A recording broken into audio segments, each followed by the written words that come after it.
이제 공야의 소리가 들리는 여러분 안녕하십니까.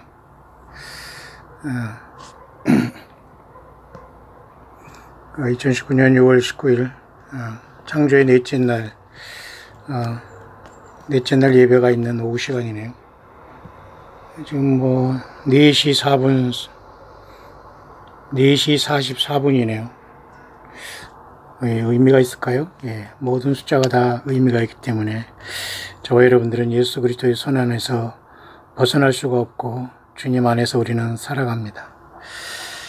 저도 오늘 하루 종일 묵상 내지는 연구를 했는데요.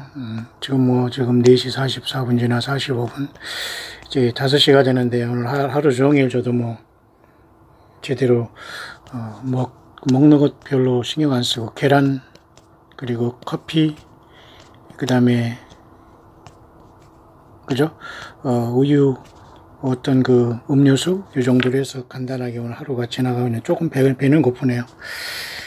그렇지만 굉장히 마음은 풍요롭고 눈은 굉장히 피곤하고 그렇습니다만은 굉장히 마음은 풍요롭고 예수님 때문에 예수님에 대한 여러 가지 안다고 할까요? 주님에 대한 어떤 많은 이해와 감동으로 굉장히 부자가 된 느낌입니다.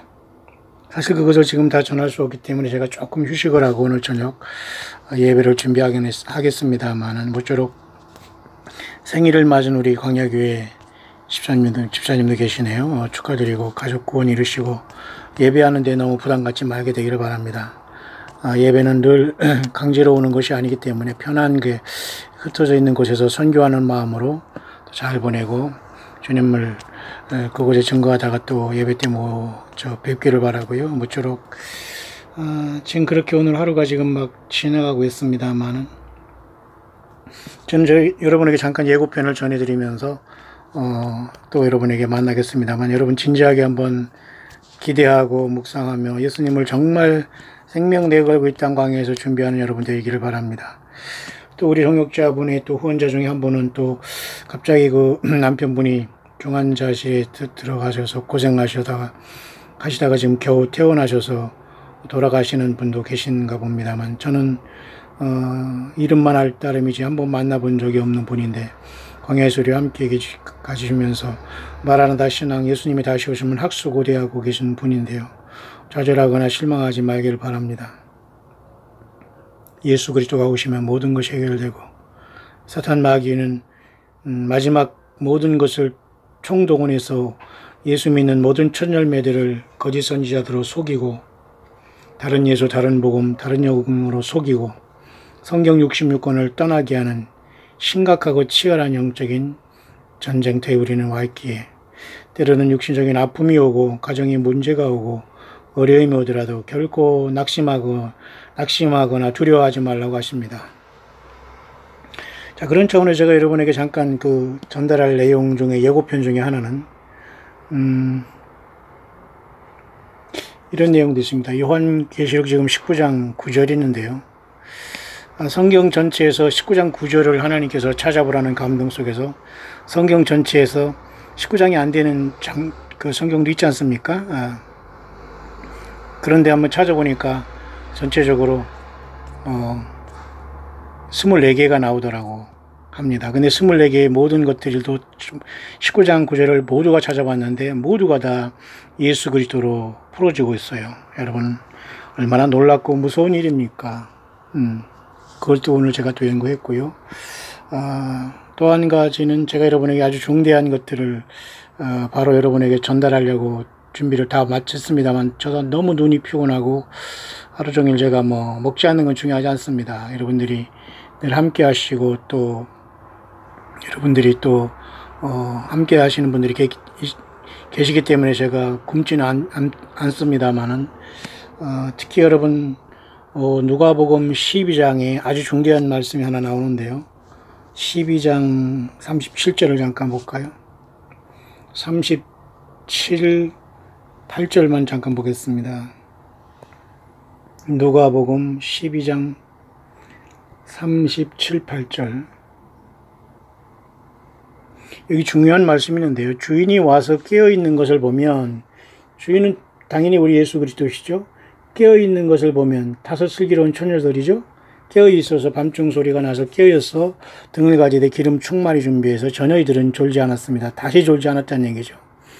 이들은 절대로 거짓 선지자들과 성경을 떠난 곳에 성경 외에 절대 따라가지 않습니다. 코드가 안 맞기 때문에.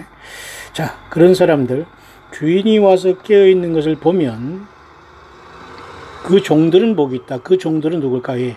다섯 슬기로운 처녀로 보입니다. 첫 열매로 보이고 장자들로 보입니다. 환란이 오기 전에 주님을 만나러 갈 극히 적은 첫 열매들로서 어린이들과 같이 어린이 같은 마음을 가진 첫 열매들, 주님을 이 땅에서 섬겼던 대부분의 사람들이 첫 열매로 주님을 만나러 가게 되는 이 부류들이 첫째 부류들로 봅니다. 이 시간은 언제든지 올 수 있기 때문에 우리는 7.17 사인도 기대할 수 있지 않나 그렇게 봅니다. 하지만 이것은 쉽게 말해서 메인 이벤트라고 할까요? 메인 이벤트는 아니에요. 첫 열매가 주님을 만나러 가는 것은 메인 이벤트가 아니기 때문에 소수지만 굉장히 중대한 사건이 벌어질 때 세상은 비로소 많은 사람들이 예수께 돌아오게 되는 메인 이벤트, 정말 말 그대로 휴거라는 것이 발생하게 돼요. 그래서 성경에 말하는 메인 휴거는 요한계시록 6장의 여섯째인이 떼실 때 일어나는 걸로 봐요. 대부분이 이곳에서. 이곳에는 그동안 미련한 처녀들과 세속화된 모든 크리스찬들이 많이 깨어날 것이고 또 환란 가운데 새롭게 예수님께 돌아온 사람들이 포함해서 대부분의 사람들이 이곳엔 모두가 다 순교자로서 돌아오게 됩니다. 죽음을 겪고서 주님을 만나게 되는 그 대부분이 휴거자들은 다 여기 메인 공중에서 주님을 만나는 것들은 요한계시록 6장에 그죠? 환란에 떨어져서 주님을 만나러 가는 대부분의 사람들이 이 메인 휴거가 나타나기 전에 누가복음 12장 36절 37절에 그죠? 주인이 혼인집에 돌아와 문을 두드리면 곧 열어주려고 기다리는 사람. 예, 이것이 바로 마태복음 25장의 다섯 슬기로운 처녀입니다. 저와 여러분들이 되길 바랍니다. 그 종들은 복이 있다는 겁니다. 내가 진실로 너에게 이르노니 주인이 띠를 띠고 그 종들을 자리에 앉히고 나와 수종하자. 이게 바로 첫 열매들의 모습입니다. 문제는 이 첫 열매들이 주님을 만나러 가는 첫째 엄청난 사건이 발생합니다. 곧 주님만이 그건 아시는 시간대에 발생하죠. 7.17 사인일까요? 잘 모르겠습니다. 저는. 그러나 하늘의 문이 열릴 때에 모두가 들어가지 않습니다. 예. 첫째 부류가 올라가는데요. 그들이 다섯 슬기로운 처녀로서 14만 4천이라고 볼 수 있는 이스라엘을 포함하고 전 세계에서 깨어있는 예수 그리스도를 온전히 섬긴 예수 믿다 떠난 사람들도 부활하고 우리도 변화하는 첫 열매들로 봅니다. 그들이 누가복음 12장의 37절에 돌아와 문을 두드리면 열어주려고 기다리는 다섯 슬기로운 처녀라고 보는데요. 두 번째는 누가복음 12장 38절에 이경에 주님을 만나는 사람들이 있습니다. 또 3경에 주님을 만나는 사람들이 있다는 거죠. 이경이라는 것은 쉽게 말해서 누구냐면 환란에 떨어진 그동안 모든 세속화된 사람들, 미련한 처녀들이 대부분이 이경에 오시는 주님을 만나요. 그래서 공중에서 주님을 영접할 텐데요. 이 대부분의 사람들은 첫째 부류에 들지 못하기 때문에 뒤늦게 늦어서 모든 걸 다 버리고 다 낮아져서 예수님 한 분, 예수님의 보혈 하나에 모든 걸 다 버렸다는 겁니다. 성경 외에 모든 것을 버리지 못했기 때문에 첫째 부류에 들지 못했어요. 대부분의 사람들은 이경에 오시는 주님을 만나는데 이 이경에 오시는 것이 계시록 6장에 여섯째인이 떼질 때 일어나는 메인 휴거입니다. 소위 말해서 데살로니가전서 4장 16절 17절에 공중에서 주님을 영접하는 사건, 이것이 바로 대부분의 요한계시록 7장의 큰 무리들이 올라오는 휴거인데 이 휴거에서는 모두가 예수님을 믿되 죽어서 옵니다. 그러나 그들도 부활의 몸을 얻겠죠.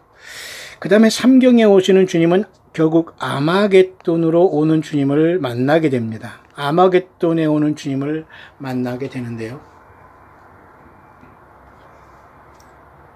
결국 이 아마겟돈에는 대부분의 만난 그 환란에서 예수 믿는 모든 사람들이 부활하게 되고 첫째 부활에 올라가는 역사가 나타나고 그렇지 않은 대부분의 사람들이 멸망하게 되는 겁니다. 따라서 앞으로 있을 큰 사건은 이렇게 세 가지 중대한 이벤트가 있는데요. 첫째는 이렇게 첫 열매들이 어린아이와 같이 천국이 어린아이와 같이 되지 않으면 들어가지 않으면서 예수님을 그렇게 떠받들고 순수하게 살았던 첫 열매된 주님이 하시는 첫 열매들이 1차적으로 출발합니다. 이 사건을 보고 전 세계가 뒤집히면서 메인 이벤트의 사건이 여기서 벌어집니다. 많은 사람들이 환난 가운데 예수님을 믿게 되고 또 떨어진 사람도 회개하지만 대부분이 모두가 다 죽음으로 순교를 통해서 오게 되는 건 이경에 만나는 주님을 역시 마찬가지로 공중에서 주님을 만나고 주님을 첫째 부활에 참석하게 되겠죠. 마지막에 주님은 그저 삼경에 오시는 주님을 아마겟돈에 만나는 무리들도 있고 심판에 들어가는 무리들도 있을 것입니다. 따라서 이렇게 지금 우리는 가장 중요한 첫째 이 문을 열고 기다리는 사람같이 거짓 선지자에 빠지지 않고 성경 66권을 벗어나지 아니하는 광야에 예수님이 전체가 된 첫 열매만 1차적으로 이번에 주님을 만나러 가는 역사가 나타나고 전 세계가 뒤집히게 됩니다. 이 사건을 보고 전 세계가 뒤집히게 되는 거예요. 그래서 많은 사람들이 환난 가운데 새로운 크리스찬들도 나타나고 많은 사람들이 이곳에 떨어져서 결국은 회개하고 이경의 주님을 만나는 메인 휴거가 이때 발생하는데 그 메인 휴거는 요한계시록 6장에 있다라고 보여집니다. 그러나 주님께서 오셔서 이렇게 누가복음 12장 37절에 그 종들이 복이 있고 껴있는 것이 복이 있고 그 종들을 자리에 앉히고 수종들은 이 엄청난 사건이 일어나는 이 사건은 굉장히 소수의 무리들이 주님께 부름을 받을 수 있는 사건을 주님께서 첫 열매로 이 세상에 명령하시게 될 거예요. 바로 그것이 지금 우리 앞에 당도한 사건입니다. 이 사건에 들지 아니한 대부분의 사람들이 이경에 오시는 주님의 부름을 받아서 공중으로 주님 앞에 또 올라가게 되지만 이들은 대부분이 공중에서 영접하는 것은 대부분이 살아서 주님을 만나러 가는 게 아니라 다들 순교 내지는 죽어서 올라가게 됩니다. 마지막 주님은 지상으로 내려오시면서 세상을 심판하건 아마겟돈에 오시게 될 겁니다. 이미 열 처녀의 비유를 통해서 다섯 슬기로운 처녀가 누가복음 12장 37절에 36, 37절에 너희는 마치 그 주인이 혼인집에서 돌아와 문을 두드리고 곧 열어주려고 기다리는 사람과 같이 되라. 이 부류에 속하는 겁니다. 마태복음 25장 열 처녀 중에 다섯 슬기로운 처녀입니다. 이들이 가장 복이 있는 첫 열매가 되는 겁니다. 이해하시죠? 자, 그런 차원에서 제가 여러분에게 이 문제를 또 한번 여러분에게 잘 정리할 수 있도록 하겠습니다. 정말 여러분 성경 66권을 떠나지 말고 예수 그리스도가 전체가 돼야 됩니다. 그 사건 모든 것들이 출애굽 사건에 이미 기록되어 있고요. 그리고 여러분 창세기 24장에 그죠? 이삭의 아내를 찾아가는 그죠? 아브라함의 고향에 가서 세상이라는 고향에 가서 리브가를 찾아오지 않습니까? 그게 바로 이삭은 예수님의 신부를 만나는 모형이 창세기 24장에 기록되어 있어요. 그것이 바로 첫 열매 첫 부활자들입니다. 장자권을 받은 사람들이죠. 왜? 예수님의 신부 될 자들이죠. 리브가는 그때 아브라함의 고향에서 그 이삭의 배필될 사람 리브가는 그 물을 건네주는 사람이었어요. 생명수를 전달했던 겁니다. 저와 여러분들 같이 예수님만이 주인이라고 이 땅에서 생명 내고 전했던 리브가와 같은 사람들만 예수님을 만나게 돼요. 신부로서. 이해하시나요? 거짓 선지자에 빠지거나 성경을 떠나서 흙탕물을 먹이거나 사탄마귀의 배설물을 먹이면서 그것을 생수라고 속였던 모든 자가 새카맣게 땅에 남는데 대부분의 이들이 이경에 다 죽어서 주님 앞에 오게 됩니다. 대가가 너무도 처절하게 돼요. 여기서 역시 회개하지 않으면 짐승표를 받고 삼경에 오시는 주님과 아마겟돈에서 다 깨지게 된다는 것이죠. 이해하시죠? 그 부분을 제가 여러분에게 계속 전달할 겁니다. 여러분들이 함께 계속 광야의 소리를 들어주시고 후원해 주시고 함께 여러분들이 유무상통하면서 함께 관심 가져주는 여러분 모든 분들에게 예수님 오실 때 첫 열매로 꼭 주님 앞에 부름받을 수 있는 함께 동역하는 진실한 광야의 종들이 되기를 간절히 바랍니다.